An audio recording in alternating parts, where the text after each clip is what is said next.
Right.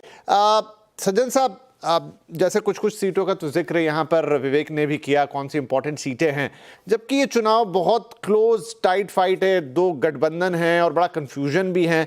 वो कौन से इलाके, क्योंकि आप महाराष्ट्र में हैं पिछले एक महीने से ज़्यादा से, वो कौन से इलाके होंगे जो एक्स फैक्टर साबित होंगे, जहां से गेम बदल सकता है या जहां से गेम डिसाइड होगा आपके हिसाब से? देखिए, इसमें दो इलाके बहुत महत्वपूर्ण हैं। पहला विदर्भ और दूसरा पश्चिम।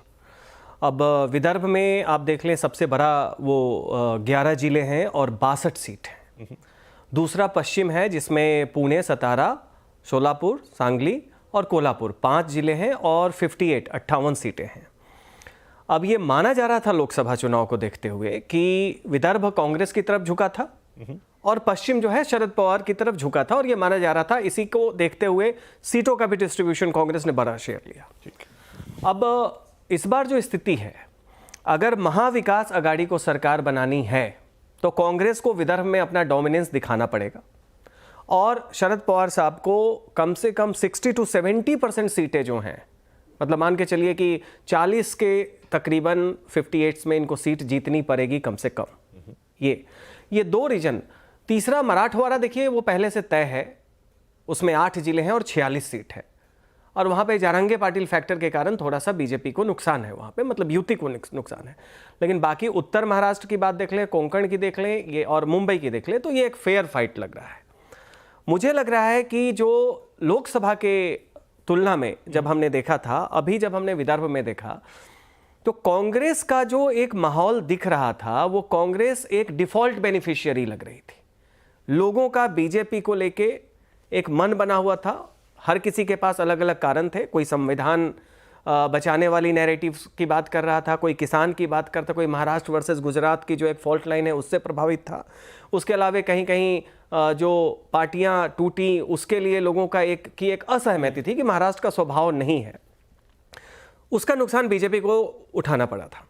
इस बार जब हमने देखा, कोई नैरेटिव नहीं है, कोई एजेंडा नहीं है, और जो एक गुस्सा दिख रहा था लोगों में, आक्रोश, वो आक्रोश बिल्कुल नहीं था। ये नहीं है कि बीजेपी के प्रति कोई बहुत ज़्यादा लगाव हो, लेकिन बिल्कुल वो वेंट आउट होने के बाद एक न्यूट्रल सा अरेना था।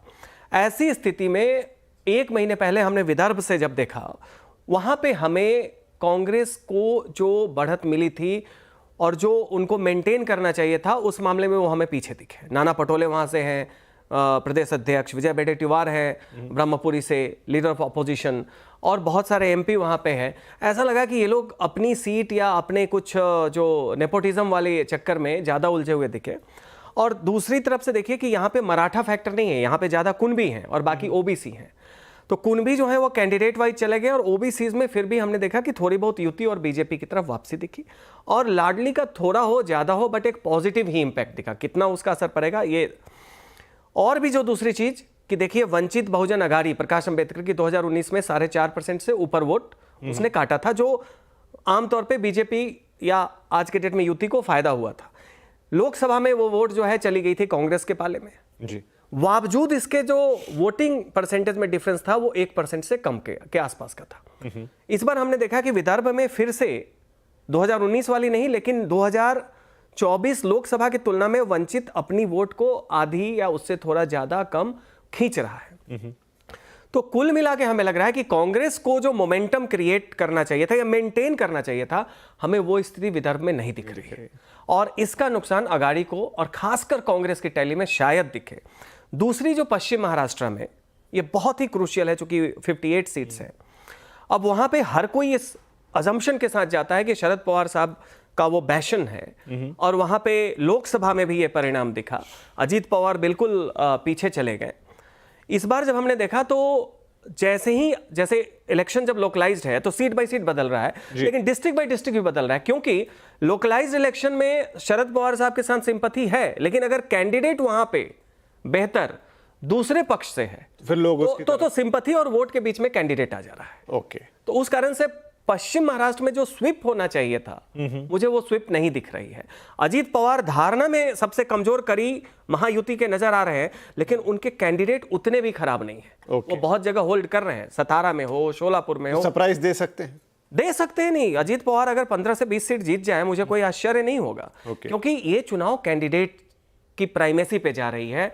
ये प्रेसिडेंशियल मोड में शरद पवार वर्सेस अजित पवार, उद्धव वर्सेस एकनाथ शिंदे, उससे ज्यादा क्या हो रहा है कि अगर हमारी सिंपैथी कोंकण में है भी उद्धव को लेके कि उनके साथ सही नहीं हुआ, फिर भी जब उसको वोट में ट्रांसलेशन की बात आ रही है तो फिर कैंडिडेट, तो बहुत जगह ऐसा है कि शिवसेना एकनाथ शिंदे गुट ने और एनसीपी अजीत पवार गुट ने कुछ अच्छे कैंडिडेट उतारे हैं, क्योंकि जो लोकल पावरफुल कैंडिडेट्स थे उन्होंने अपनी लॉयल्टी रूलिंग पार्टी की तरफ दी है। उस कारण से हमें लग रहा है कि जो मोमेंटम महाविकास आघाड़ी को लोकसभा में मिला था वो थोड़ा सा, वो बिल्कुल इस बार उस तरीके का नहीं दिख रहा है।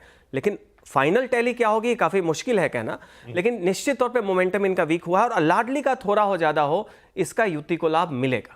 ठीक है, तो ये एक ज्योग्राफिकल कंपैरिजन था, अलग अलग बड़े इलाके महाराष्ट्र के, क्योंकि उनके मुद्दे अलग होते हैं, उनके नेता अलग हैं, और ये जो दो बड़े महागठबंधन हैं ये क्या है, ये यहाँ की क्षेत्रीय पार्टियों से जुड़े हुए हैं, जिसमें शिवसेना है, जिसमें एनसीपी है, और अब इनके भी दो दो टुकड़े हो गए हैं, तो मामला बड़ा कॉम्प्लेक्स है। और वहाँ बीजेपी और कांग्रेस भी है जो एक कंबाइंड फोर्स की तरह यहाँ काम कर रही हैं, दो बड़ी नेशनल पार्टी के तौर पे। तो ये तस्वीर है महाराष्ट्र की। लेकिन अब जरा झारखंड का रुख करते हैं, जहां पर हमारे साथ ओम प्रकाश हैं, गिरिडीह से हैं जुड़े हुए, और इनफैक्ट जो गांधे सीट है जहां से मिसेस सोरेन जो है वो चुनाव लड़ रही हैं।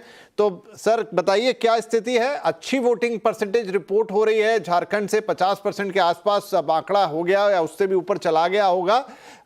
अभी जब अब दूसरा पहर आ गया है दिन का और वोटिंग शाम की तरफ जा रही है, क्या अपडेट है ताजा? लोगों में अभी भी वही उत्साह बना, और कितना परसेंटेज शाम तक होता हुआ देख रहे हैं?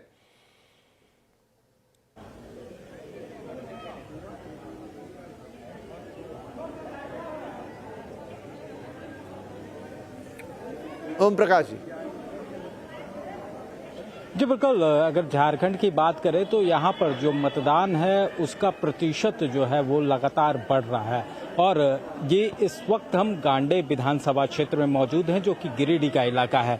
ये सीट की लिहाज से बात की जाए तो अब तक ये सीट जो है वो जेएमएम का इस पर दबदबा रहा है।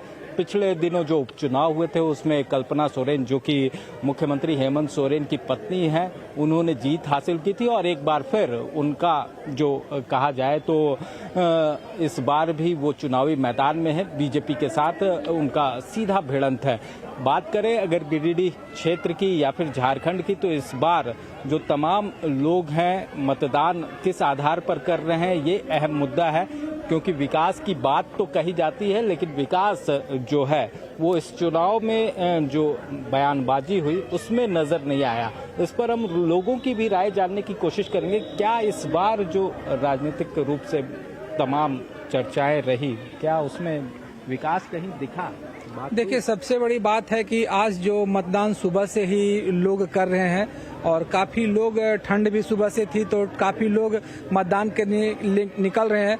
स्वास्थ्य को लेकर के इस बार और रोजगार को लेकर के जनता जो है सो काफी जागरूक है और सजग है, और इस बार जो है सो जनता बदलाव चाहती है।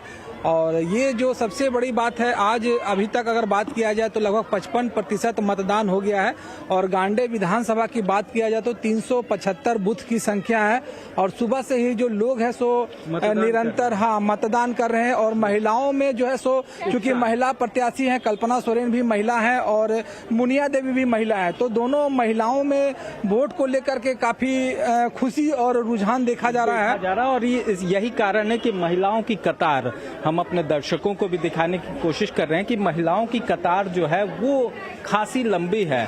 महिलाओं में कहीं ना कहीं कहा जाए तो इसे लेकर कई तरह की बातें होंगी, कई तरह की चीजें हैं कि आखिर वो क्या सोच रही हैं, ये हम जानने की कोशिश करेंगे, और ये भी जानने की कोशिश करेंगे। मैम, आप लोग यहाँ पहुँचे हैं, थोड़ा सा क्या कुछ जहन में है और क्या दूसरों से भी अपील करेंगे, क्योंकि महिलाओं की लाइन सबसे लंबी है?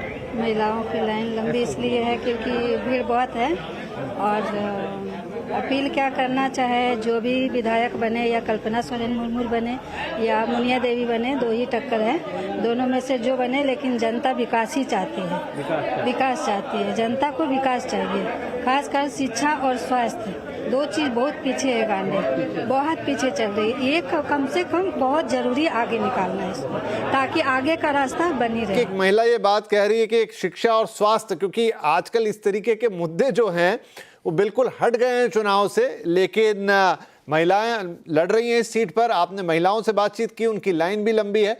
तो जो आबादी का आधा हिस्सा है वो कम से कम फोकस कर रहा है कि क्या विकास के मुद्दे होने चाहिए और उन पर चुनाव लड़ना चाहिए। शिक्षा हो, स्वास्थ्य हो, ये आज भी इस देश के और हर इंसान के बेसिक मुद्दे हैं जिन पर बात तो होनी चाहिए, बाकी जो भी दूसरी चीज़ें चलती रहे। तो चलिए, यहाँ पर मुझे ओम प्रकाश आपको धन्यवाद करना होगा। बढ़िया, आपने वहाँ से हमें एक अपडेट दिया। एक छोटा ब्रेक लेंगे, लेकिन ब्रेक पे जाते जाते एक बार फिर रुक कर जाएंगे हम महाराष्ट्र का, जहां मुंबई में कई फिल्मी सितारे भी निकले हैं और उन्होंने अपने वोट डाले हैं। रवीना टंडन भी उनमें से एक थी। इस वक्त एक्टर रवीना टंडन हमारे साथ में। रवीना, हम अक्सर देखते हैं कि आप जो है जाते हैं, वोट करते हैं, लेकिन मुंबई के लोग जो है थोड़े से आलसी है। आज भी वोटिंग टर्नआउट काफी कम है। आलसी की बात नहीं है। मैं समझती हूँ कि जब तक दोपहर हो जाएगी, जब तक थोड़ी जल्दी शाम हो जाएगी तो सारे उठ के जाएंगे। मुंबई वाले बहुत मेहनती हैं, आलसी बिल्कुल नहीं है, बहुत काम करते हैं पूरा वीक। तो जब उनको एक दिन मिलता है आराम से उठने का, मुझे लगता है तभी आराम से उठ के जाएंगे। मैं आशा करती हूँ कि मुंबई हमें निराश नहीं करेगी। और जब आप वोट करने जाते हैं तो क्या देखते हैं, कैंडिडेट या पार्टी? मैं एक्चुअली पहले जो हमारे एरिया के कैंडिडेट हैं उनको देखती हूँ कि उन्होंने क्या क्या काम किया है, ज़रूर, क्योंकि ये ज़रूरी नहीं है कि हर एक पार्टी ही सभी अच्छे हैं। कुछ कैंडिडेट्स ऐसे भी होते हैं जो बहुत ही मेहनत करते हैं और बहुत लगन से अपना काम करते हैं, लेकिन अनफॉर्चुनेटली उनकी पार्टी नहीं जीतती है। कुछ ऐसे पार्टीज हैं जो बहुत अच्छा काम कर रहे हैं लेकिन उनका कैंडिडेट अच्छा नहीं है। तो ये 19-20 चलते रहता है। बट आई ऑलवेज फील के जो दिखते हैं, जो मेहनत करते हैं, जिनका पता चलता है कि लगन से कर रहे हैं, उनको ज़रूर वोट करना चाहिए।